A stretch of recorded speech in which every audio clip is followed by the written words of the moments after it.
Hello दोस्त, आप लोग जुड़ जाएं।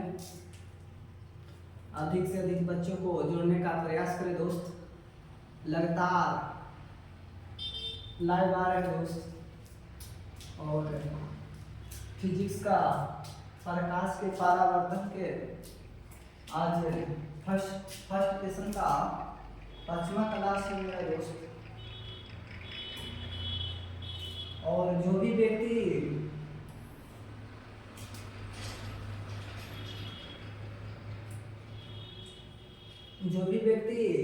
अगर 1 से लेकर 4 तक क्लास नहीं देखे हैं तो सिर्फ इसी चैनल पे दोस्त आप लोग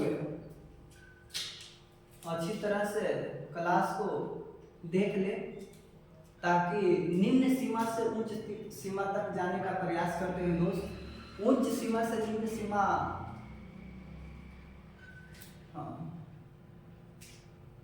जुड़ जाए। अधिक से अधिक बच्चों को जोड़ने का प्रयास करें दोस्त। और डेली दोस्त लाइव 1 PM में हम उपस्थित रहते हैं आपके बीच। और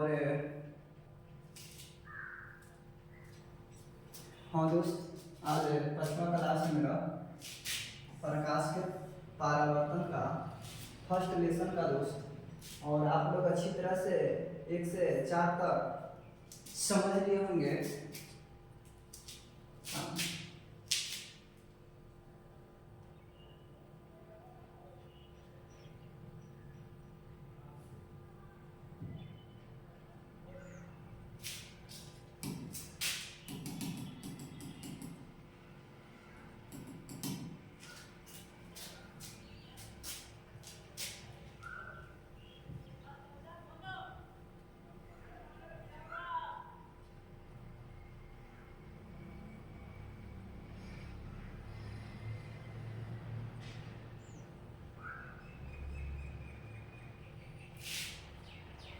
हाँ,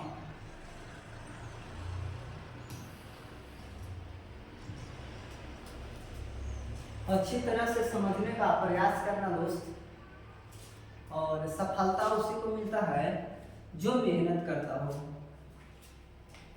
और समतल दर्पण मैंने बता रखे हैं दोस्त। और अच्छी तरह से मैंने डिफिनेशन को भी बताया है।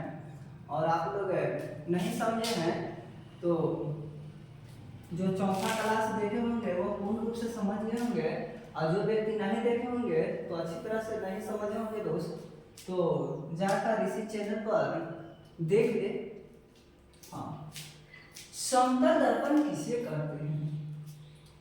यानी कि ये देखो दोस्त, ये समतल दर्पण है। समतल है यानी कि बराबर है, इसी को बोलेंगे समतल दर्पण।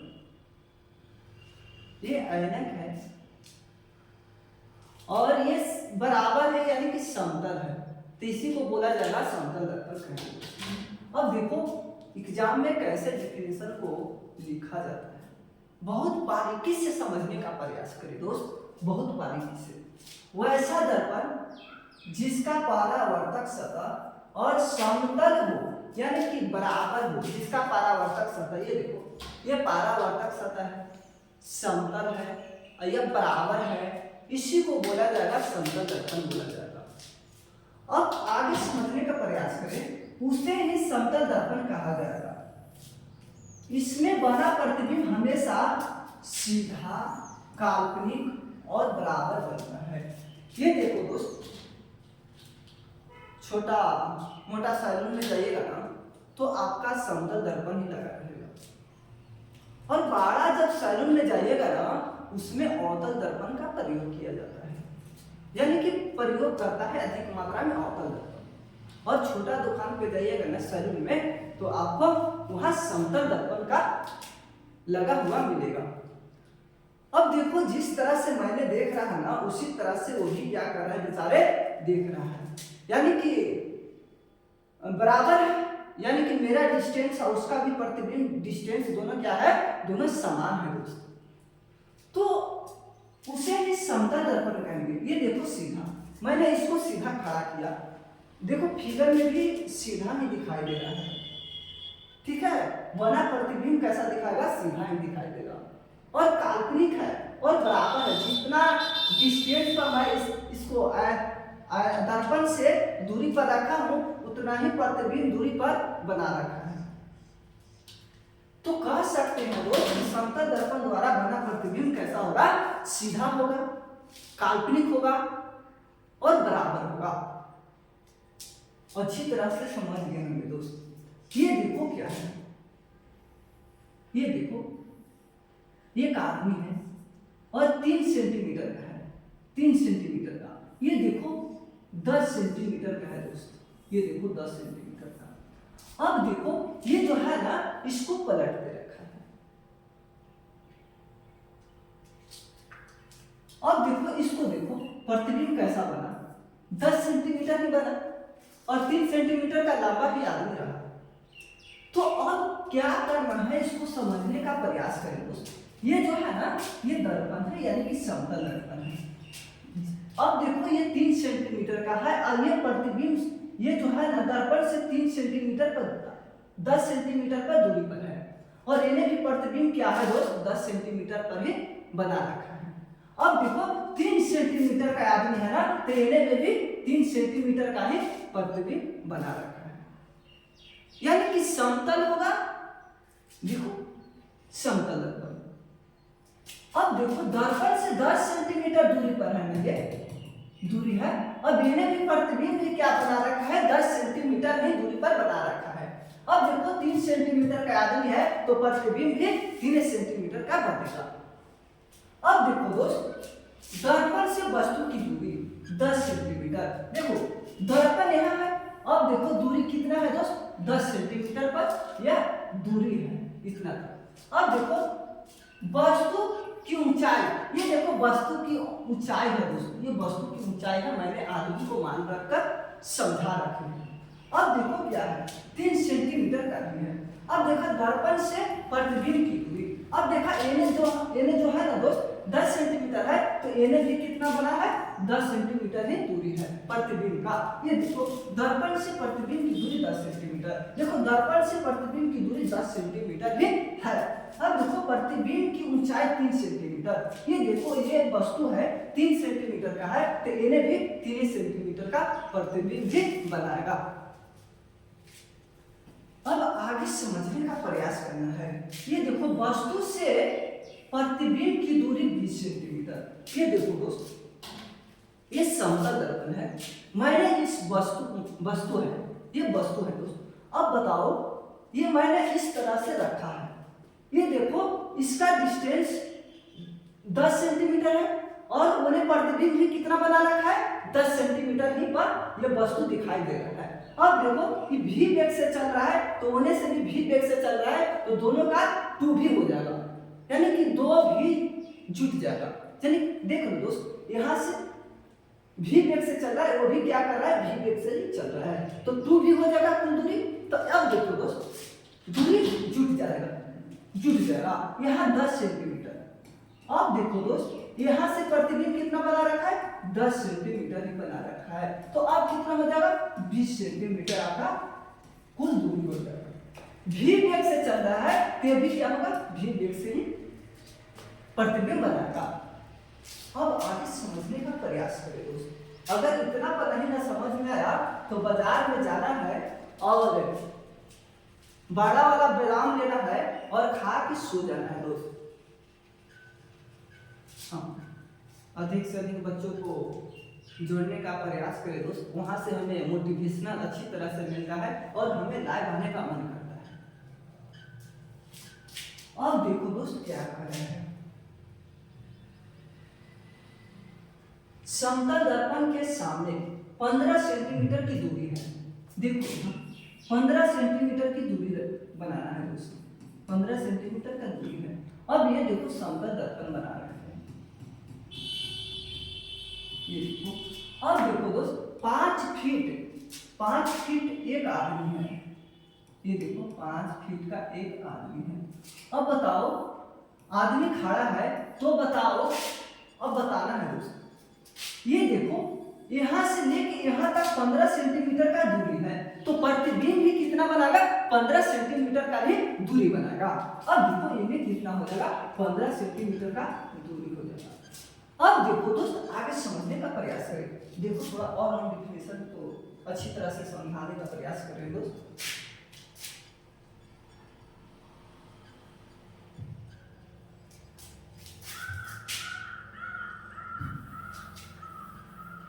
ये देखो दोस्त, ये देखो, ये है समतल दर्पण। ये देखो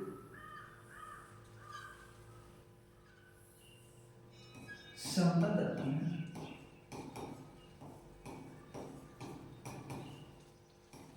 समतल दर्पण है दोस्त। अब देखो यहां से लेके यहां तक वस्तु कितना है, वस्तु की दूरी 15 सेंटीमीटर है। अब देखो यहां से यहां तक 5 सेंटीमीटर की लंबाई आती है। 5 फीट मान लो, 5 फीट।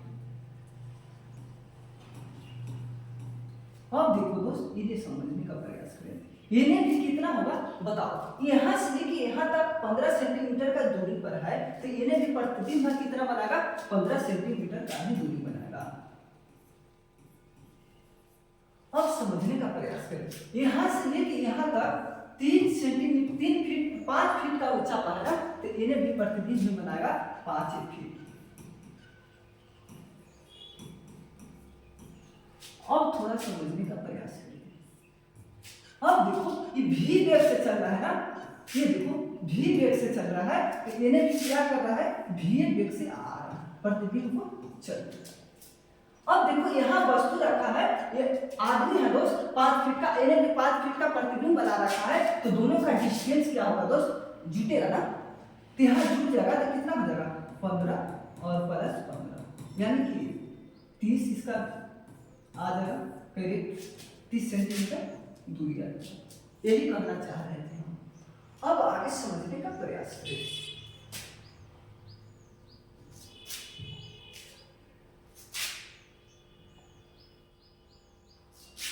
अब देखो दोस्तों आगे समझने का प्रयास करें। हाँ, अब देखो 15 सेंटीमीटर की दूरी है, 15 सेंटीमीटर। अब देखो 5 फीट का एक आदमी है, 5 फीट का एक आदमी है। अब देखो ये प्रतिबिंब है, प्रतिबिंब है, इन्हें भी कितना होगा 15 सेंटीमीटर ही का दूरी बनाएगा। अब देखो 5 फीट का ना बनाएगा दोस्त, 5 फीट का ना। अब समझो प्रतिबिंब का ऊंचाई कितना होगा। ये देखो 5 फीट यहां से वस्तु की 5 फीट का आदमी है कोई व्यक्ति। अब देखो समतल दर्पण में दिख रहा है तो 5 सेंटीमीटर का ही प्रतिबिंब बना है, तो अब देखो 5 सेंटीमीटर का ही होगा, 5 फीट का होगा। देखो अब देखो दोस्त आदमी से प्रतिबिंब की दूरी कितना होगा, आदमी से प्रतिबिंब की दूरी। अब देखो यहां से यहां तक ना है आदमी का कितना 15 सेंटीमीटर। अब देखा आदमी, यहाँ आदमी है और यहाँ प्रतिबिंब दे रखा है, तो कितना भी वेग से चल रहा है, इन्हें भी वेग से चलेगा तो 2 भी हो जाएगा, तो 2 में गुना कर दो 15 से, यानी कि 30 सेंटीमीटर आपका करीब हो जाएगा। ये फीट नहीं होगा, ये दूरी होगा। ठीक है दोस्त, मास्टर के चेक कर रहा है कि क्या बताता है, टाइपिंग करने वाले क्या सोचते हो। मैंने दूरी लिखा था, ये क्या किया, फीट लिख दिया। अब देखो दर्पण से प्रतिबिंब की दूरी कितना है। दर्पण देखो दोस्त, दर्पण यह है और प्रतिबिंब की दूरी देखो कितना बना रखा है, 15 सेंटीमीटर ही बना रखा है। ये भी दूरी लिखे थे, दूरी होगा दोस्त, दूरी। ठीक है, और समझने का प्रयास करें, नोट्स में समझे, नोट्स में क्या दे रखा है। किसी समतल दर्पण में किसी वस्तु का पूरा प्रतिबिंब दिखाई देने के लिए वस्तु की ऊंचाई कम से कम आधी ऊंचाई दर्पण की होनी चाहिए। दर्पण देखो दोस्त यहाँ है, तो इसका वस्तु का आधा ही होना चाहिए, तभी ना दिखाई देगा। देखो अब देखो ये है समतल दर्पण, मैंने देख रहा है जितना ये दिखाई दे रहा है इस एंगल से, वहां भी दिखाई दे रहा है, प्रतिबिंब भी उतना ही बना रखा है। यही कह रहा है यहाँ पे। अब समझो, 5 फुट का आदमी किसी समतल दर्पण के सामने अपना पूरा प्रतिबिंब देखना चाहता है, तो दर्पण का लंबाई कम से कम 2.5 फुट का होना चाहिए। अगर 5 फीट का एक आदमी है दोस्त, तो बताओ समतल दर्पण कितना होना चाहिए। देखो यहाँ बोलता है कि 5 फुट का एक आदमी है, समतल दर्पण में सामने अपना पूरा प्रतिबिंब देखना चाहता है। 5 फीट का देखो दोस्त, हाँ थोड़ा समझने का प्रयास करें।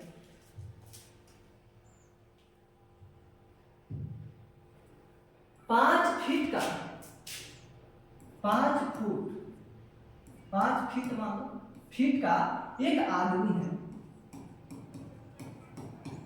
तो बोला दोस्त कि समतल दर्पण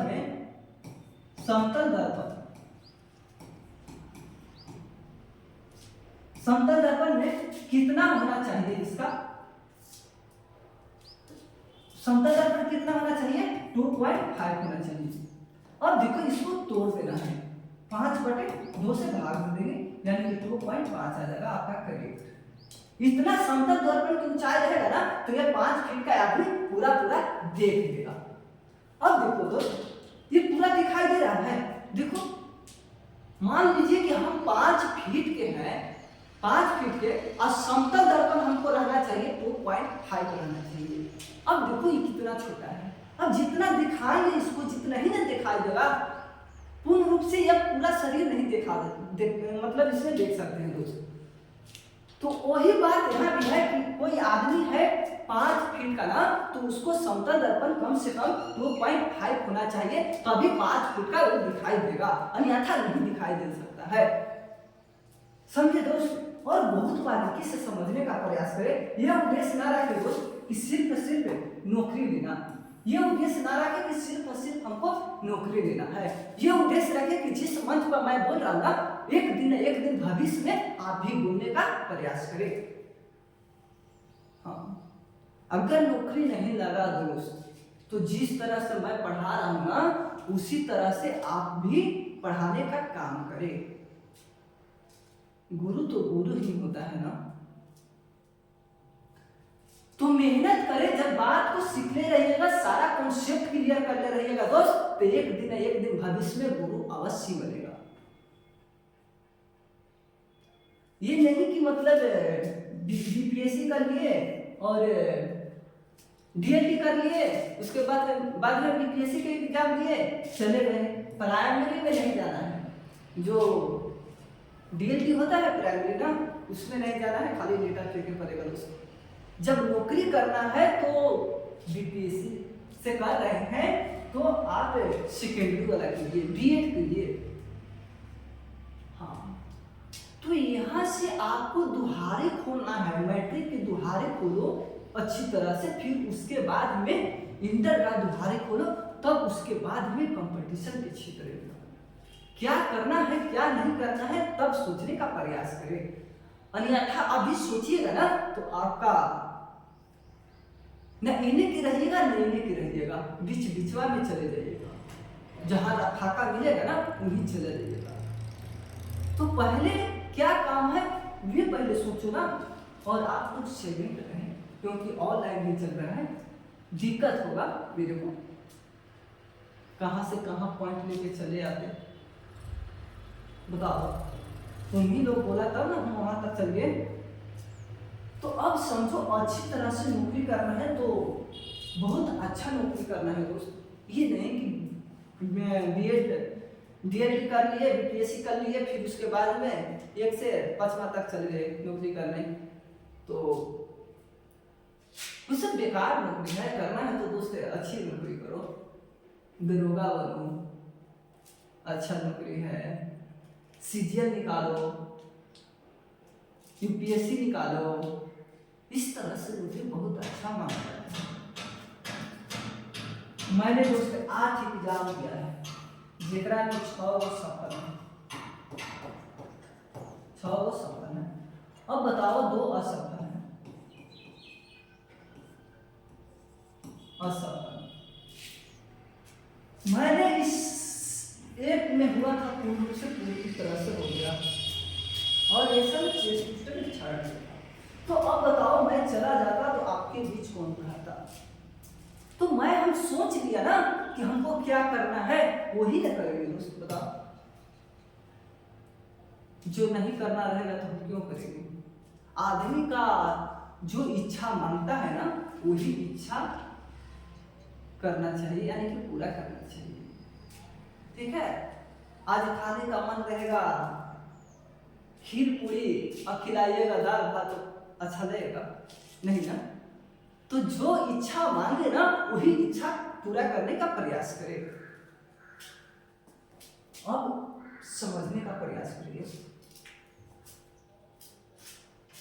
अब देखो, थोड़ा समझने का प्रयास करें।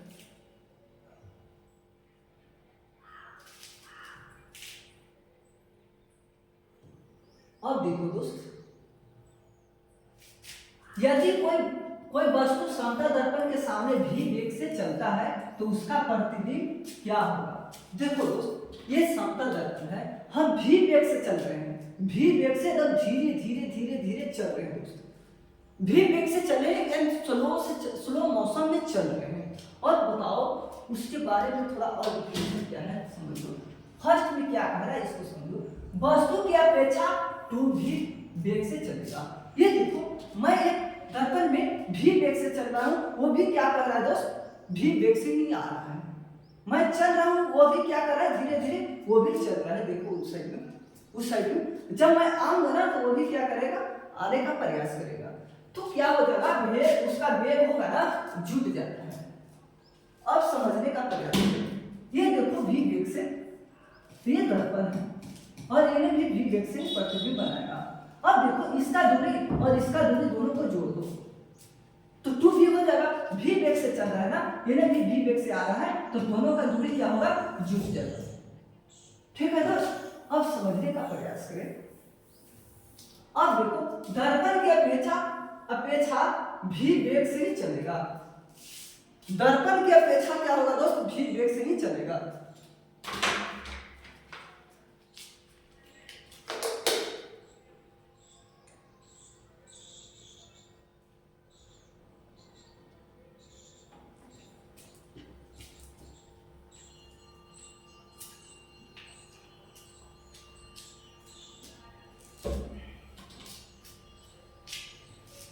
अब देखो दोस्त, एक आदमी 10 मीटर प्रति सेकंड के वेग से समतल दर्पण की ओर चल रहा है, तो बताएं। देखो ये जो है ना, ये दर्पण है। मैं क्या कर रहा हूँ? 10 सेंटीमीटर की वेग से चल रहा हूँ। देखो ये 10 सेंटीमीटर के वेग से चल रहा हूँ, तो टू भी हो गया था ना। ये वाला डिस्टेंस और वाला डिस्टेंस क्या हुआ था? दोनों के जोड़ क्या किए थे? जोड़ दिए थे, यानी कि टू भी हो गया था। तो अब देखो टू भी तो 10 सेंटीमीटर में चल रहा है। देखो 10 सेंटीमीटर मीटर प्रति सेकेंड। अब देखो यहाँ 20 मीटर प्रति सेकेंड हो जाएगा। आपका करेक्ट आंसर हो जाएगा दोस्तों। अब देखो आगे समझने का प्रयास करें। व्यक्ति की अपेक्षा प्रतिबिंब का वेग हमेशा टू भी ही होगा। मैंने बताया ना, व्यक्ति की अपेक्षा उसका प्रतिबिंब का वेग कितना होगा? टू भी हो जाएगा। अब आगे समझिए, दर्पण की अपेक्षा प्रतिबिंब का वेग v बराबर, इस तो इतना ही डिस्टेंस रह जाएगा ना, 10 मीटर प्रति सेकंड ही रह जाएगा। दर्पण की अपेक्षा प्रतिबिंब का वेग कितना होगा? 10 से प्रतिबिंब से मैंने बनाया दोस्त 10 सेंटीमीटर वेग से चल रहा है, तो उन्हें भी क्या होगा? प्रतिबिंब 10 सेंटीमीटर बनाएगा। अब आगे समझने का प्रयास करें। आगे बोल रहा है दोस्त, गोलीय दर्पण किसे कहते हैं? गोलीय दर्पण किसे कहते हैं? अब समझो दोस्त, गोलीय दर्पण ये देखो दोस्त। हाँ, थोड़ा लेते हैं इस तरह से।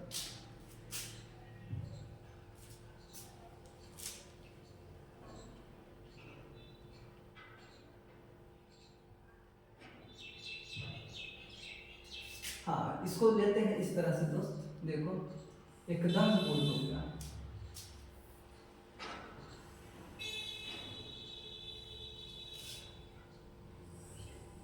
हाँ, ये देखो इस तरह से।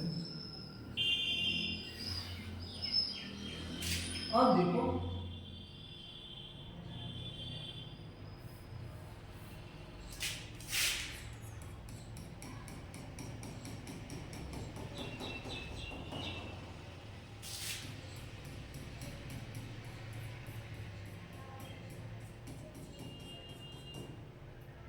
ये हो गया गोलीय दर्पण।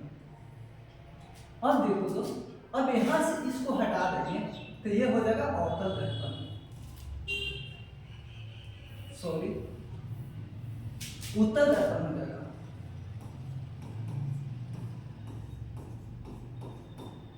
उत्तल दर्पण हो जाएगा।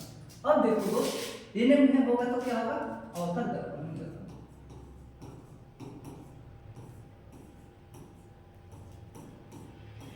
ये उठा हुआ है, उठा हुआ है, उसको उत्तल दर्पण कहते हैं।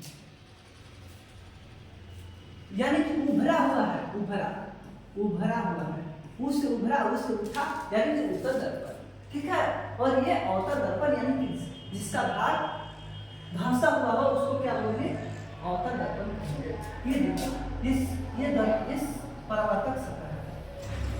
अब ये धंसा हुआ है, ये देखो ये उठा हुआ है, इसको हम बोलेंगे अवतल दर्पण कहेंगे दोस्त। अब इसको ठिका दो, गोलीय दर्पण इसी को कहेंगे। खोखले वाला भाग को हम गोलीय दर्पण भी कहा जाता है। अब समझने का प्रयास करें। ये देखो दोस्त, गोलीय दर्पण किसे कहते हैं। अब डिफिनेशन किस तरह से देना है एग्जाम में, उसको समझने का प्रयास करें। गोलीय दर्पण किसे कहते हैं, ऐसा दर्पण जिसका परावर्तक सतह खोखले यानी कि गोले का भाग होता है, उसे हम गोलीय दर्पण कहते हैं। ये देखो, हाँ ये देखो, ये उठा हुआ है, इसको उत्तल दर्पण कहेंगे और इसको अवतल दर्पण कहेंगे। अब देखो दोस्त क्या करेंगे, ये उठा हुआ है, उठा उभरा हुआ है, ये धंसा हुआ है, देखो ये धंसा है ना दोस्त, ये धंसा हुआ है ना, इसको अवतल दर्पण कहेंगे। अब समझने का प्रयास करिए।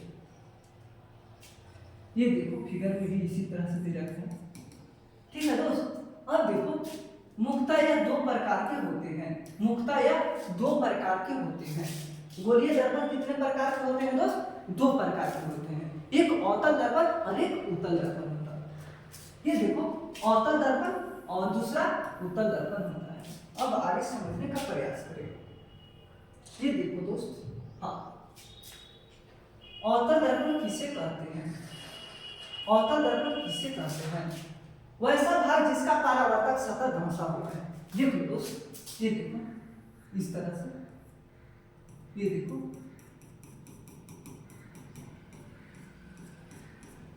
ये देखो परावर्तक सतह क्या है दोस्त, धंसा हुआ है। देख लो ये जो पार्ट है ना, परावर्तक सतह है।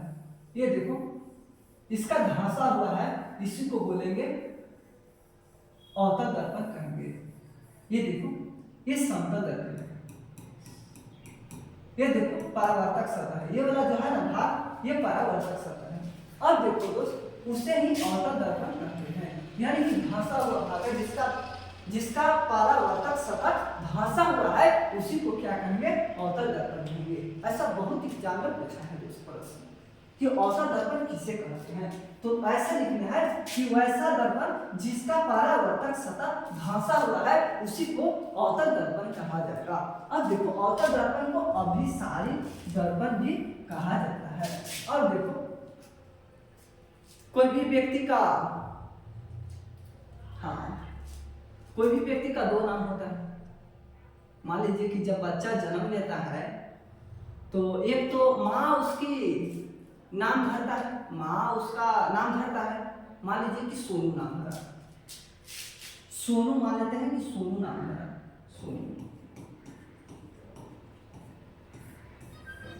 सोनू नाम धरा।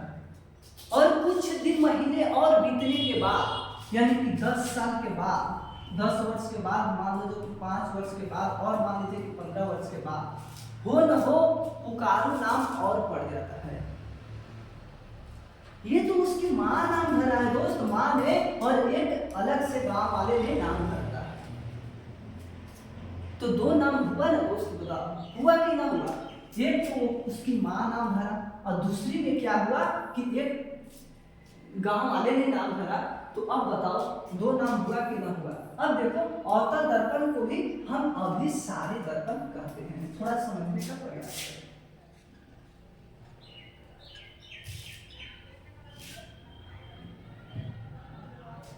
हाँ,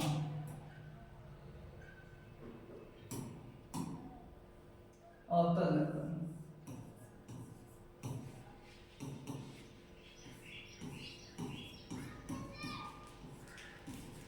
अभिसारी, अभिसारी दर्पण कहा जाता है।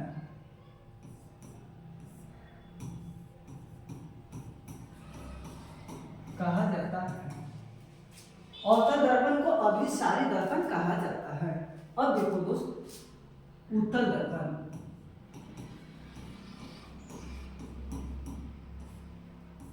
उत्तल दर्पण में अपसारी हो जाता है। अपसारी दर्पण कहा जाता है।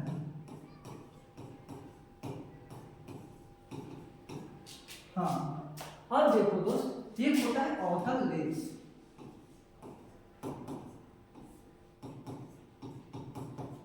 अवतल लेंस हो जाता है।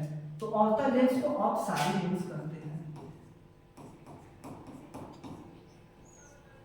अपसारी लेंस कहा जाता है। और देखो उत्तल लेंस, उत्तल लेंस को अभिसारी दर्पण कहेंगे।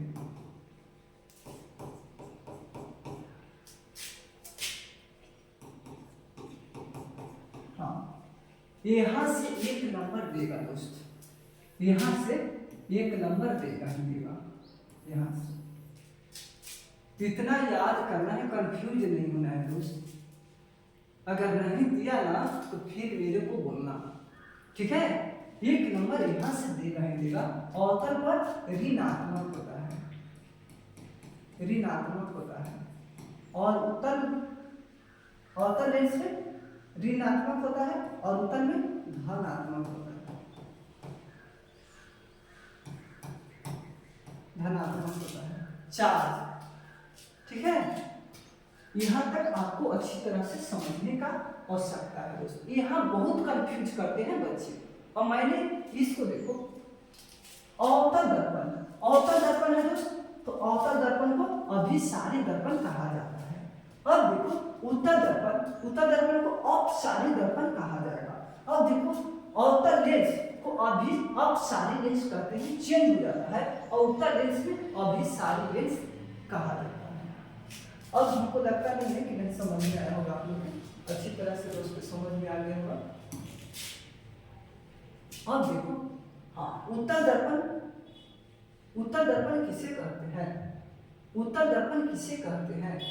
वैसा दर्पण जिसका परावर्तक सतह उभरा हुआ हो या उठा हुआ हो, उसी को हम अवतल दर्पण कहेंगे दोस्त। ये देखो, ये देखो दोस्त, ये देखो, ये देखो, उठा हुआ है,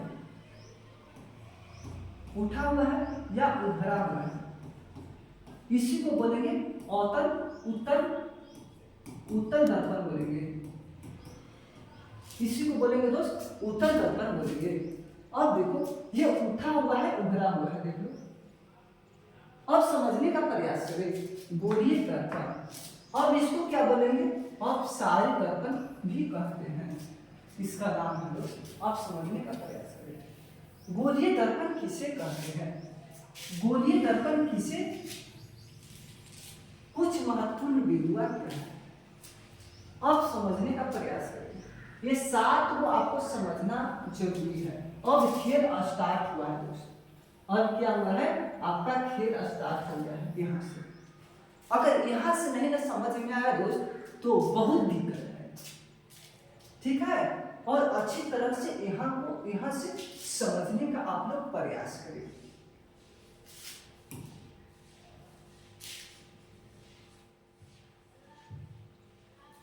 ये देखो दोस्त, ये देखो,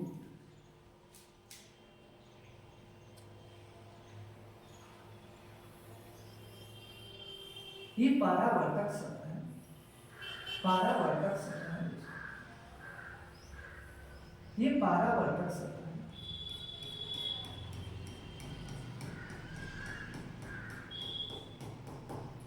अब देखो, अब यहां से देखो दोस्त, इसको क्या करते हैं, यहां से ऐसे मिला देते हैं तो एक वृत्त बन जाता है। अब यहाँ से इस पॉइंट को मिलाएंगे ना, आधा पर लेंगे ना, इसको और बढ़ा देंगे, इन्हें से लेंगे तो ये त्रिज्या कहा जाएगा, यानी कि केंद्र कहा जाएगा। यहाँ से लेके यहाँ तक को डिस्टेंस को केंद्र कहते हैं, ठीक है दोस्त। और अच्छी तरह से समझने का प्रयास है। इसको केंद्र को सी से डिनोट करते हैं, सी से। अब देखो दोस्त, यहाँ जब प्रकाश की किरण को प्रवाहित किया ना, अब जब परावर्तक सतह से, यह परावर्तक सतह है, परावर्तक सतह से अब क्या होता है, जिस केंद्र पर जिस बिंदु पर मिलता है उस बिंदु को हम क्या बोलेंगे, फोकस कहेंगे। ये आपका फोकस हो गया, फोकस है, ये केंद्र है दोस्तों, केंद्र है। अब देखो यहाँ पर आपका ध्रुव होगा, ध्रुव होगा। और देखो और आगे बढ़ा दो, इसका प्रधान अक्ष होगा, प्रधान अक्ष, इसको प्रधान अक्ष कहेंगे। अब देखो दोस्त, यहाँ से यहाँ के डिस्टेंस को क्या कहेंगे, फोकस दूरी कहेंगे। यहाँ से यहाँ के डिस्टेंस को फोकस दूरी कहेंगे, और यहाँ से यहाँ तक को क्या बोलेंगे, त्रिज्या कहा जाएगा। अब देखो ये परावर्तक सतह है, यहाँ से यहाँ तक परावर्तक सतह है। अब देखो द्वारा किसको कहेंगे, ये देखो यहाँ से मिला दो, ये डिस्टेंस को, ये द्वारा है,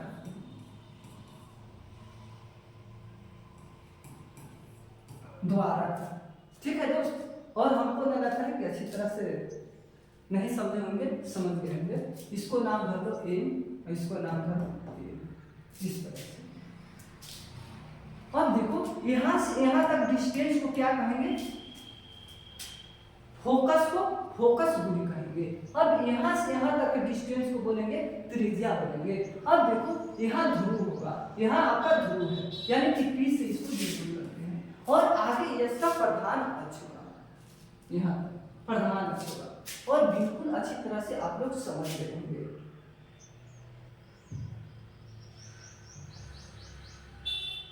हाँ,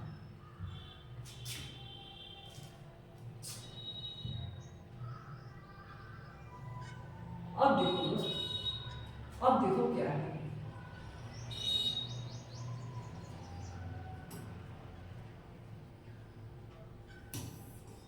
ध्रुव मैंने बताया था, देखो यहाँ से, हाँ ये अवतल दर्पण है, यहाँ वाला को ध्रुव बोलते हैं। अब देखो दोस्त, वक्रता केंद्र आपका यहाँ पर, वक्रता केंद्र, और त्रिज्या आपका यहाँ से यहाँ तक आपका त्रिज्या है, यानी कि आर का भेद है। अब देखो फोकस, फोकस प्रकाश की किरण प्रवाहित किया और क्या हुआ, यहाँ टकराया, यानी कि त्रिज्या के जिस बिंदु पर टकराया ना उसी को बोलेंगे फोकस बोलेंगे। अब देखो फोकस दूरी किसे कहेंगे, अब देखो ध्रुव और फोकस के बीच को फोकस दूरी कहा जाता है, ठीक है। यहाँ ध्रुव है, यहाँ फोकस दूरी है, तो इन्हें वाला डिस्टेंस को फोकस दूरी कहेंगे दोस्त। अब देखो प्रधान अक्ष, अब देखो यहाँ और आगे बढ़ा दो, इसी को बोलेंगे प्रधान अक्ष बोलेंगे, प्रधान अक्ष कहा जाएगा। अब देखो दोस्त, ये पॉइंट द्वारा है, द्वारा, यहाँ देखो, यहाँ से यहाँ तक बिंदु को द्वारा कहा जाएगा, द्वारा कहा जाएगा। अब बताओ दोस्त, यहाँ तक अगर क्लियर नहीं हुआ तो आगे कुछ नहीं समझ में आएगा, कुछ नहीं समझ में आएगा, बता रहे हैं। तो यहाँ क्लियर करना होगा दोस्त, क्लियर करना होगा। जब तक ना क्लियर कीजिएगा ना तो यहाँ से आगे पॉइंट कुछ नहीं समझ में आएगा। अब समझने का प्रयास करें। ये ध्रुव कहते हैं, वक्रता केंद्र है ये, और वक्रता त्रिज्या यहाँ से लेके यहाँ तक है। अब फोकस दूरी यहाँ जब प्रकाश की किरण गुजारा ना, अब परावर्तक सतह से त्रिज्या 25 बिंदु पर मिला ना, उसी को फोकस कहेंगे। अब फोकस दूरी, अब ध्रुव और फोकस के बीच को फोकस दूरी कहा जाता है। अब प्रधान अक्ष देखो तो ध्रुव की लंबाई को बढ़ा देने पर इस प्रधान अक्ष हो गया। अब देखो द्वारक किसको कहते हैं, ये वाला डिस्टेंस को आप द्वारक कहते हैं, ठीक है। अब मान लो दोस्त महाभारत आप लोग देखे होंगे, महाभारत आप लोग देखे होंगे। अब समझने का प्रयास करिए अच्छी तरह से। मनु जो थे ना, ये बहुत ज्यादा टाइम हो जाएगा दोस्त, और कथा कहने में बहुत टाइम लग जाएगा। तो हम नहीं सोचते हैं कि आप लोग टाइम गुजारे, क्योंकि 1 मिनट बहुत कीमती होता है, 1 सेकंड बहुत कीमती होता है दोस्त। तो आप लोग अच्छी तरह से पढ़ें, कहानी को न सुने। अगर कोई टीचर कहता है कहानी तो अच्छा बात है। वक्रता केंद्र किसको कहते हैं दोस्तों, वक्रता केंद्र। अब देखो दर्पण जिस खोखले गोले का बना होता है उसे ही केंद्र को ही वक्रता केंद्र कहते हैं। इसको सी से डिनोट करते हैं। ये देखो दोस्त, ये देखो यहाँ पर जो है ना आपका वक्रता केंद्र कहते हैं, इसको सी से डिनोट करते हैं। यहाँ तक समझ में आया कि ना दोस्त, इसको वक्रता केंद्र कहा जाएगा, इसको सी से सूचित किया जाएगा। अब देखो दर्पण के खोखले गोले, अब देखो यहाँ से गोले बना दिया था मैंने। अब क्या करता है, उसके केंद्र की वक्रता केंद्र कहा जाएगा। यहाँ से यहाँ तक पॉइंट को हम क्या बोलेंगे, केंद्र है, इसी को हम बोलेंगे वक्रता केंद्र कहते हैं। अब देखो दोस्त इसको सी से सूचित किया जाता है, इसको सी से सूचित किया जाता है। अब देखो दर्पण का ध्रुव किसे कहते हैं, दर्पण का ध्रुव ये देखो, ये जो है ना आपका ध्रुव है, यहाँ से लेके यहाँ तक आपका दर्पण है, और ये ध्रुव है। अब समझने का प्रयास करें। दर्पण के मध्य बिंदु और दर्पण के ध्रुव कहा जाता है। देखो यहाँ दर्पण के मध्य बिंदु को दर्पण ध्रुव कहते हैं। ये देखो मध्य बिंदु को यहाँ से यहाँ तक को हम बोलेंगे दर्पण ध्रुव बोलेंगे। अब देखो आगे बढ़ा देंगे तो प्रधान अक्ष हो जाएगा, प्रधान अक्ष हो जाएगा। अब देखो इसको P से सूचित किया जाता है, इसको P से सूचित किया जाता है। अब देखो प्रधान अक्ष किसे कहते हैं, प्रधान अक्ष। अब देखो यहाँ फोकस ये जो है ना दोस्त ध्रुव की लंबाई को और आगे बढ़ा दिया जाए तो उससे भी क्या कहेंगे, प्रधान अक्ष कहते हैं। इसको देखो बोलिए दर्पण की वक्रता केंद्र, ये देखो वक्रता केंद्र। अब देखो आगे बढ़ा दो, और ध्रुव से होकर जाने वाली रेखा को, ये देखो ध्रुव से जाने वाली रेखा को वक्रता केंद्र, और ध्रुव से जा रहा है, इसी को क्या बोलेंगे, प्रधान अक्ष कहते हैं। ये देखो केंद्र से ध्रुव की ओर सीधे जाने वाली रेखा को हम क्या बोलेंगे, प्रधान अक्ष कहेंगे दोस्त, प्रधान अक्ष कहेंगे। एकदम सिंपल डायरेक्शन से आप इसको समझ सकते हैं, ठीक है। अब समझने का प्रयास करें। दर्पण का द्वारक किसे कहेंगे, ये देखो आपका द्वारक है, यहां से देखिए ये वाला द्वारक हो जाता है, द्वारक। अब समझने का प्रयास करें। दर्पण की चौड़ाई को ही दर्पण का द्वारक कहते हैं। ये देखो दर्पण का चौड़ाई को ही द्वारक कहा जाता है। ये देखो दोस्त एकदम सीधा सीधी बना रखा है, अच्छा। वक्रता त्रिज्या किसे कहते हैं, वक्रता त्रिज्या किसे कहते हैं, वक्रता त्रिज्या। बोलिए दर्पण की वक्रता केंद्र और ध्रुव के बीच को हम वक्रता त्रिज्या कहेंगे। ये देखो, हाँ यहाँ थोड़ा समझा देंगे दोस्त। हाँ देखो वक्रता केंद्र, अब देखो और ये ध्रुव है, P है। अब देखो केंद्र और ध्रुव के दूरी को हम वक्रता त्रिज्या कहते हैं। अब देखो यहाँ R, यहाँ से यहाँ तक आपका त्रिज्या है, उस त्रिज्या है, इसको R से सूचित किया जाता है। देखो अब बोलिए दर्पण की फोकस नव्यांतर किसे कहते हैं? तो मैंने बताया कि ये दर्पण है। अब देखो ये आपका केंद्र है और ये त्रिज्या है, ये आपका त्रिज्या है यहाँ पर।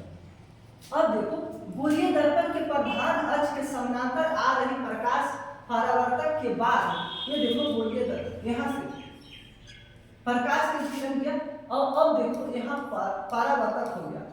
ये देखो परावर्तक के बाद समानांतर आती हुई प्रकाश की किरणें परावर्तक के बाद प्रधान अक्ष के जिस बिंदु पर मिलती है या मिलती हुई प्रतीत होती है उसी को बोलेंगे फोकस। देखो यहाँ से यहाँ और इन्हीं में क्या होगा, प्रधान अक्ष हो जाएगा। ये तो पी है ना आपका प्रधान अक्ष, प्रधान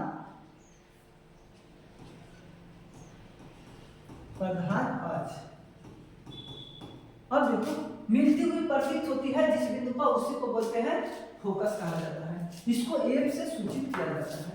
और फोकस दूरी किसे कहते हैं? अब देखो इसको फोकस और ध्रुव के बीच डिस्टेंस को हम फोकस से दूरी कहते हैं। ठीक है दोस्त। अब देखो गोलीय दर्पण में फोकस और ध्रुव के बीच कोई दूरी को फोकस दूरी कहा जाता है। अब देखो गोलीय दर्पण में चिन्ह का निर्धारण कहाँ से किया जाता है? तो ध्रुव से चिन्ह का निर्धारण किया जाता है, इन्हें से इन्हें और इन्हें से इन्हें। ठीक है दोस्त। अब देखो अवतल दर्पण का दूसरा नाम क्या है? तो मैंने बताया था अभिसारी दर्पण। अवतल दर्पण का दूसरा नाम क्या है दोस्त? अभिसारी दर्पण। देख लो। अब देखो उत्तल दर्पण का दूसरा नाम क्या है कि अपसारी दर्पण, मैंने बताया है अभी। अब देखो अवतल दर्पण की फोकस दूरी चिन्ह में कैसा होगा? तो कहेंगे ऋणात्मक होगा। अवतल दर्पण कैसा होगा? ऋणात्मक होगा दोस्त। अब देखो उत्तल दर्पण का फोकस दूरी चिन्ह में क्या होगा? तो धनात्मक होगा, यानी कि पॉजिटिव होगा। अवतल में ऋणात्मक, अवतल में क्या होगा दोस्त? ऋणात्मक, उत्तल में आपका धनात्मक होगा, यानी कि प्लस होगा, उत्तल में प्लस होगा और अवतल में माइनस होगा।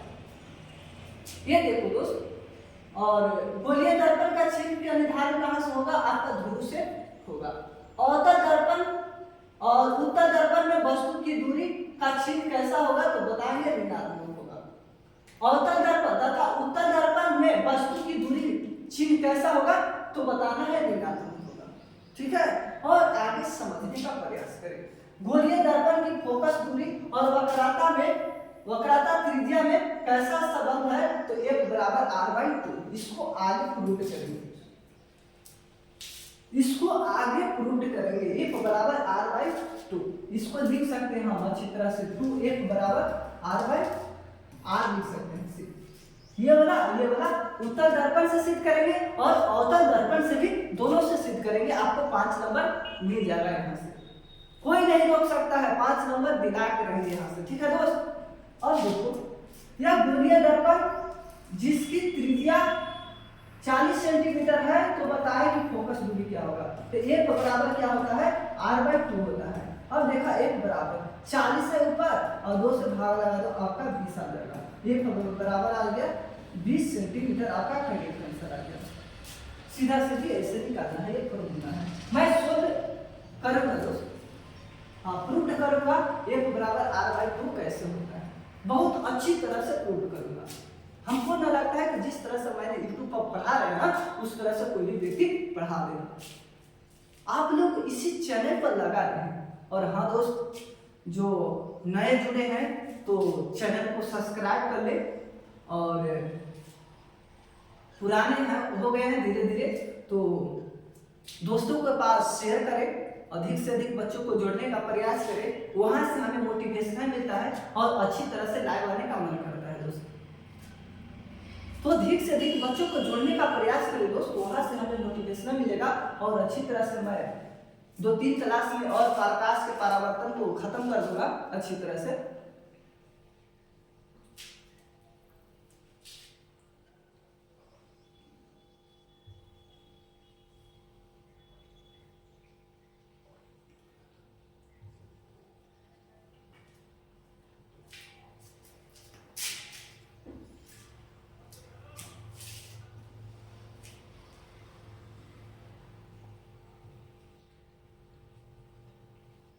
ये देखो दोस्त क्या है,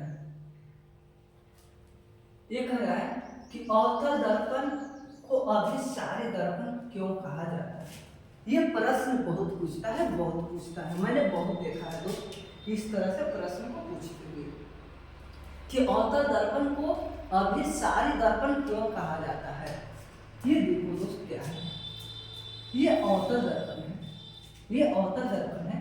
यहाँ से प्रकाश को गुजारा इस बिंदु पर मिला, यहाँ से प्रकाश गुजारा इस बिंदु पर, इस बिंदु पर, और यहाँ से इस बिंदु पर, यहाँ से इस बिंदु पर, इस बिंदु पर। इसी इकट्ठा को अभिसारी यानी कि अभिसारी यानी कि इकट्ठा हो जाना, इसको हम बोलेंगे अवतल दर्पण को अभिसारी दर्पण। इसको समझने का प्रयास करें।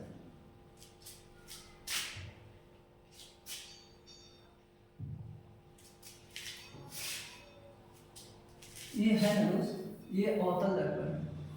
ये अब देखो दोस्त क्या होता है।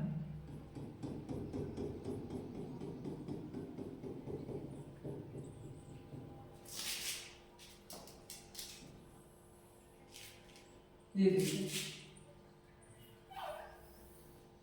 यहां से प्रकाश को गुजारा ना, परावर्तक सतह के बाद मुड़ गया। अब इन्हें से भी प्रकाश को गुजारा ना तो परावर्तक सतह के बाद मुड़ जाएगा। अब देखो दोस्त, यहाँ से भी गुजारेंगे ना तो परावर्तक सतह के पास मुड़ जाएगा। अब देखो, यहाँ से भी गुजारेंगे ना तो परावर्तक सतह के पास मिल जाएगा। अब देखो दोस्त, और कलर करते हैं। यहाँ से गुजारेंगे ना तो यहाँ से मुड़ जाएगा, इन्हें से गुजारेंगे ना तो इन्हें मुड़ जाएगा। तो यह इकट्ठा हुआ है ना यहाँ पे, तो इसी को बोलते हैं अभिसारी। अभिसारी दर्पण, मोनोसोनो तो नाम तो एक हर एक रकम होगा ना, इसी तरह को बोलेंगे अभिसारी दर्पण बोलते हैं। ठीक है, अब समझने का प्रयास करें कैसे डिफिनेशन को लिखना है, ये समझो। हाँ, अवतल दर्पण को अभिसारी दर्पण क्यों कहा जाता है, इसको समझने का प्रयास करें। अवतल दर्पण को अभिसारी दर्पण क्यों कहा जाता है। अवतल दर्पण के प्रधान अक्ष के समानांतर आती हुई प्रकाश किरणें परावर्तक के बाद जिस बिंदु पर जमा हो जाती है, इसीलिए अवतल दर्पण का अभिसारी दर्पण कहा जाता है। ये जो है ना आपका, ये देखो परावर्तक सतह, यहाँ से किरण आया यहाँ मुड़ गया, यहाँ से किरण आया यहाँ मुड़ गया, और इन्हें से किरण आएगा यहाँ से तो इन्हें मुड़ जाएगा, यहाँ से आएगा इन्हें मुड़ जाएगा। ये इकट्ठा को ही बोलेंगे अभिसारी दर्पण कहते हैं। ठीक है, तो आगे समझने का प्रयास करें। अवतल दर्पण को अपसारी दर्पण क्यों कहा जाता है। अवतल दर्पण को अपसारी दर्पण क्यों कहा जाता है। ये देखो अवतल दर्पण है, उठा हुआ भाग है, यानी कि हाँ ये देखो फोकस यहाँ बना एम है और एम डैश है, इसका नाम रखा गया है दर्पण का। ठीक है, नाम कुछ भी रख सकते हैं दोस्त, कुछ भी रख सकते हैं, उससे कोई दिक्कत नहीं है। अब देखो प्रकाश की किरण क्या है, यहाँ गुजारा, इन्हें चला गया, यहाँ गुजारा, ऐसे चला गया, यहाँ गुजारा, अब यहाँ गुजारा, यहाँ चला गया, यहाँ गुजारा, यहाँ चला गया। अब देखो यहाँ से यहाँ तक डिस्टेंस को ध्रुव कहते हैं। देखो यहाँ ध्रुव है, ये फोकस है, यहाँ फोकस बना दिया, देखो फोकस बना दिया, फोकस प्रतिबिंब बना दिया। अब देखो दोस्त, ये क्या हुआ, जब प्रकाश की किरण को गुजारा ना दर्पण पे तो वे इकट्ठा नहीं हुआ, समानांतर ये सब सारा चला गया, इकट्ठा नहीं हुआ यानी कि रुका नहीं, इसको अपसारी अपसारी अपसारी कहेंगे, यानी कि चला गया किरण को अपसारी कहते हैं। ठीक है, और इसी को अपसारी उत्तर दर्पण के प्रधान अक्ष के समानांतर आती हुई किरणें परावर्तक के बाद जिस बिंदु पर फैलती हुई प्रतीत होती है, इसी दर्पण को उत्तर दर्पण को अपसारी दर्पण कहते हैं दोस्त। ठीक है, अब हमको लगता है किस तरह से आपको नहीं समझ में आया होगा। अब गोलीय दर्पण में बनाने वाले किरण आरेख को नियम क्या है।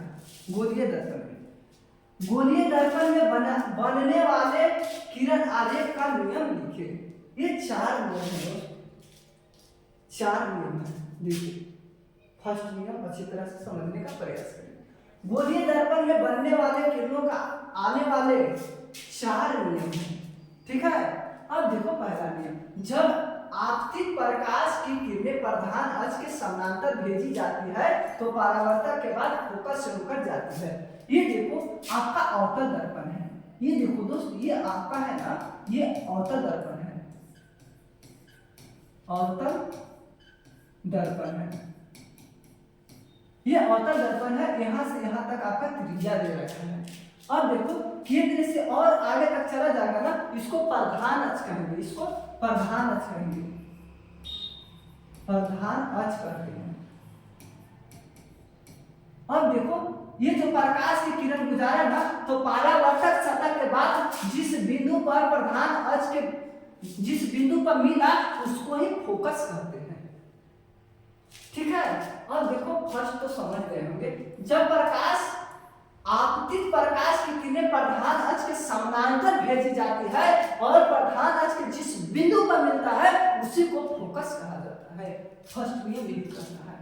अब देखो जब आपतित प्रकाश की किरणों को वक्रता केंद्र पर भेजी जाती है, उसको परावर्तक के बाद उसी रास्ता में लौट जाती है। देखो ये जो है ना, ये जो प्रकाश की किरण यहाँ से गुजारा ना, तो इस दर्पण के इधर में मुड़ गया, इसी को हम बोलेंगे, बताओ, परावर्तक के बाद जिस रास्ता में लौट जाता है उसी को वक्रता केंद्र पर भेजी जाती है। ये देखो वक्रता केंद्र पर है। अब जब प्रकाश, देखो यहाँ समझने का प्रयास करें, यहाँ से यहाँ तक प्रधान अक्ष हो गया। अब जब केंद्र की ओर प्रकाश की किरण को प्रवाहित किया ना, तो यहाँ से सीधे परावर्तक सतह पर टकराया और फिर वो परावर्तक सतह पर टकराने के बाद में वह उसी दिशा में पार हो गया, यानी उसी माध्यम में चला गया। इसी को बोलते हैं, क्या बोलेंगे, वक्रता केंद्र पर। हाँ, दूसरा नियम कहेंगे दोस्त, दूसरा नियम। अब देखो जब आपतित प्रकाश की किरणों को फोकस पे भेजी जाती है तो परावर्तक के बाद प्रधान अक्ष के समानांतर हो जाती है। अब देखो दोस्त, अब प्रकाश की किरण को फोकस पर भेज रहा है, ये देखो क्या कर रहा था, ये जो है ना परावर्तक सतह पर भेजा और फोकस पे प्रवाहित हो गया। प्रधान अक्ष के जिस बिंदु पर मिला उसको फोकस कहा। अब वक्रता केंद्र पर जिस प्रवाहित किया तो इधर में फेंका मार दिया। अब देखो दोस्त क्या किया चौथा में, ये किया फोकस पर जब प्रवाहित किया ना, फोकस पर प्रवाहित किया तो ये दर्पण पर आपतित हुआ, फिर इसके बाद में समानांतर की लौट आया। यही कहना है कि जब आपतित प्रकाश की किरणों को फोकस पे भेजी जाती है तो परावर्तक के बाद प्रधान अक्ष के समानांतर हो जाती है। ये देखो प्रधान अक्ष। अब देखो यहाँ से प्रकाश गुजारा गया फोकस में, तो यहाँ पर परावर्तक सतह पर गया प्रकाश की किरण और फिर वहां से भेका मारा, यानी कि प्रधान अक्ष के समानांतर आया। देख लो दोस्त, समानांतर इसको करते हैं, समानांतर है ये, ठीक है, ऐसे आया है। ये तीसरा नियम कहलाएगा। अब चौथा नियम देखो क्या कहता है, जब प्रकाश की किरणें को ध्रुव पर भेजा जाता है, जब प्रकाश की किरण को ध्रुव पर भेजा जाता है, देखो यहाँ जब प्रकाश की किरण को ध्रुव पर भेजा जाता है तो आपतन कोण और परावर्तन कोण दोनों होता है। इससे अभिलंब का कार्य का प्रधान अक्ष कहा जाएगा। ये देखो दोस्त, प्रकाश की किरण को प्रवाहित किया यानी कि पोल पर, यानी कि ध्रुव पर। अब देखो, अब ध्रुव के बाद पर पोल को प्रवाहित किया दोस्त, तो अब वह क्या किया, यहाँ से भेका मारा। देखो यहाँ से भेका मार दिया, यहाँ से इधर से पोल से इन्हें में भेका मार दिया। तो अब देखो आपतन कोण, ये देखो आपतन कोण 90 डिग्री का, और आपतन कोण आ रहा है तो आपतन कोण, और जाने वाला भी को क्या बोलेंगे, परावर्तन कोण। दोनों क्या होगा, मान और समान दोनों एक ही होगा, यानी कि बराबर होगा। प्रकाश के परावर्तन में दूसरा नियम बताए थे कि आपतन कोण और परावर्तन कोण दोनों बराबर होता है। और आगे समझने का प्रयास करें, ये प्रश्न बहुत पूछता है दोस्त, बहुत। अवतल दर्पण एवं उत्तल दर्पण में अंतर क्या होगा, ये प्रश्न बहुत पूछता है।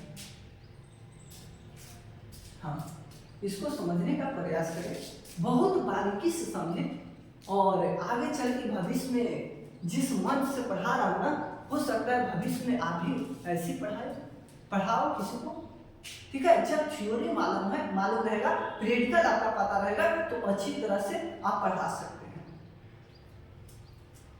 अब देखो दोस्त कैसे पढ़ाते हैं और आगे देखो कैसे समझना है, ठीक है दोस्त। वैसा दर्पण अवतल दर्पण है और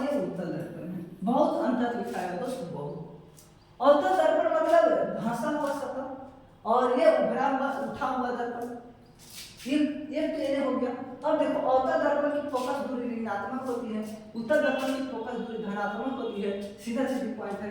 अवतल दर्पण में बड़ा और छोटा दोनों प्रतिबिंब बनाता है, बड़ा भी बनाएगा और छोटा भी बनाएगा अवतल दर्पण। उत्तल दर्पण में सीधा छोटा ही बनाएगा, सिर्फ छोटा बनाएगा। और देखो अवतल दर्पण में हमेशा सीधा और उल्टा प्रतिबिंब बनाता है।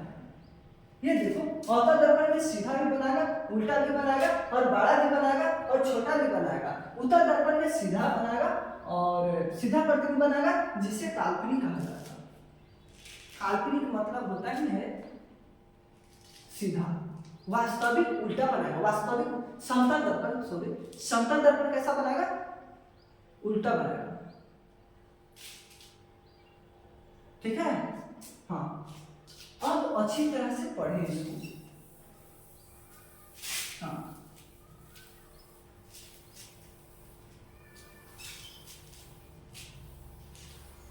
देखो वैसा दर्पण जिसका परावर्तक सतह धंसा हुआ है, मैंने बताया था दोस्तों। देखो इस तरह से, ठीक है, इस तरह से ये देखो पॉइंट धंसा हुआ है, इसी को अवतल दर्पण कहते हैं। अब देखो वैसा दर्पण जिसका परावर्तक सतह उभरा हुआ है, देखो इस तरह से उभरा हुआ है, यानी कि उठा हुआ है, इसी को बोलेंगे अवतल दर्पण कहेंगे। उत्तल दर्पण बोलेंगे उत्तल दर्पण कहेंगे। अब देखो अवतल दर्पण की फोकस दूरी ऋणात्मक होता है, इसका ऋणात्मक होगा। अब देखो इसका धनात्मक होगा। अब देखो अवतल दर्पण में बड़ा छोटा और देखो सीधा और उल्टा भी बनाएगा अवतल दर्पण में। अब देखो उत्तल दर्पण में हमेशा छोटा बनाएगा और सीधा बनाएगा और काल्पनिक बनाएगा दोस्त। और आज वह तो नहीं दोस्त, और हाँ डेली लाइव आते हैं 1 PM में दोस्त। 1 PM में आप लोग जुटा रहे, डेली जुड़े हमसे और अच्छी तरह से पढ़ाई को पढ़े, ताकि बिहार टॉप करना है ना दोस्त, तो डेली पढ़ना होगा। डेली कम से कम 18 घंटा पढ़ना होगा, तभी आप अच्छी तरह से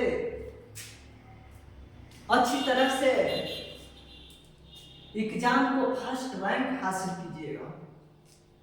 न 2 घंटा से नहीं होगा दोस्त, क्या बोल रहे हैं, 2 घंटा से नहीं बिहार टॉप कर पाएगा अच्छी तरह से।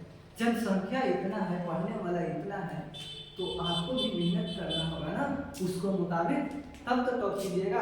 हर एक क्वेश्चन को, हर एक पॉइंट को समझना होगा, तभी आप टॉप कर सकते हैं। टॉप करने के लिए बड़ी बात नहीं है, सिर्फ और सिर्फ मेहनत हो सकता है। ठीक है, मेहनत कीजिएगा तो एक दिन भविष्य में हाँ टॉप अवश्य कीजिएगा दोस्त, क्यों नहीं करेगा। जब पढ़ल रहेगा तो आगे चल के भी दिक्कत नहीं ना होगा। मानते हैं कि फर्स्ट आया, अच्छा रैंक आया, तो आगे जो पढ़ ली है आगे चल के दिक्कत नहीं ना होगा। तो वे सब परेशानियों को दूर करो, मेहनत करो दोस्त। जो गलती आप लोग करते हैं, ये गलती को सुधारने का प्रयास करो। जहां गलती होता है आपका, वहां सुधारने का प्रयास करें। मैंने देखा है दोस्त, सफलता उसी को मिलता है जो मेहनत करता है। जो सफलता, अब बताओ, एक व्यक्ति 10 घंटा पढ़ता है और एक व्यक्ति 5 घंटा पढ़ता है तो दोनों, लेकिन अब कौन ज्यादा याद करता है और कौन कम करता है याद, ये तो एग्जाम ही ना डिसीजन करेगा। हाँ, तो आप लोग दोस्त न्यू कैंडिडेट हमसे जुड़े हैं, तो आप लोग अच्छी तरह से इस चैनल को सब्सक्राइब कर ले और अधिक से अधिक बच्चों को जोड़ने का प्रयास करें। व्हाट्सएप, फेसबुक, इंस्टाग्राम, जिस तरह से हो सके ना उस तरह से इस वीडियो को शेयर करें, ताकि हमें वहां से मोटिवेशन मिलेगा और अच्छी तरह से आपको सारा सब्जेक्ट होगा दोस्त, सारा सब्जेक्ट पढ़ाया जाएगा इसी चैनल पे। हिस्टोरी, फिजिक्स, केमिस्ट्री, सारा और सब्जेक्ट क्लास 10th का पढ़ाया जाएगा इसी चैनल पे। आप लोग टेंशन ना रखें। और दोस्त अब मिलते हैं कल, और आज तो इतने ही दोस्त। दो तीन दिन में और 2-3 दिन में क्लास समाप्त हो जाएगा इसका।